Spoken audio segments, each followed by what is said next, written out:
அனைவருக்கும் வணக்கம். என் பெயர் பூஜஸ்ரீ. நான் 4ஆம் வகுப்பு படித்து வருகிறேன். என் பள்ளியின் பெயர் துரைசாமி செட்டியார் நிதி உதவி தொடக்க பள்ளி, ராணிப்பேட்டை மாவட்டம், வாலாஜா கிழக்கு.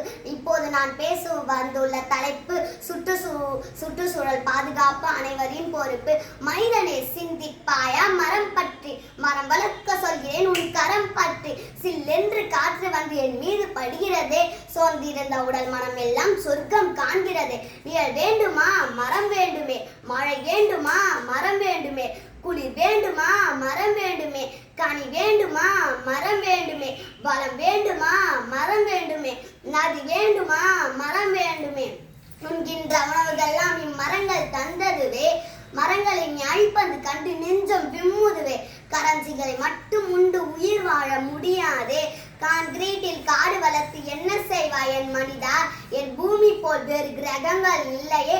உணவு சங்கிலி உடைத்து காட்டுக்குள் நுழைந்தோம், இப்போது நாட்டின் உள்ளே மிருகங்கள் கண்டாயா? பூமியில் தனது வேர்களை எல்லாம் பரப்பி மண்ணரிப்பை தடுக்கிறதே, காற்றின் மாசை குறைக்கிறதே. குடமா தண்ணீர் குடிச்சும் தாகம் தீரலையே. கோடை வெப்பமானது கொஞ்சமும் மாறல, வெயிலுக்கு இல்லை பார மரம் இல்லை. ஆனால் மனுஷனுக்கு மரம் வளர்க்க இங்க மனம் இல்லை. கண்ட இடங்கள்ல கட்டிடம் உடைத்து கண் போன்ற மரங்கள் காணாமல் போன, கோடை வெப்பம் கொளுத்தாமல் கொஞ்சவா செய்யும். பூமியின் பச்சையை அழித்து பல வண்ணம் ஏந்துகிறோம், கலைப்புடன் நடை காய்களின் வண்ண குடை. கோடைக்கு இயற்கை மரங்கள் அன்றி குளி சாதன செயற்கையை நீ நாடினால் பக்க விளைவில் பாதிக்கப்பட்டு பாழாய் போய்விடும் முன்னுடல்.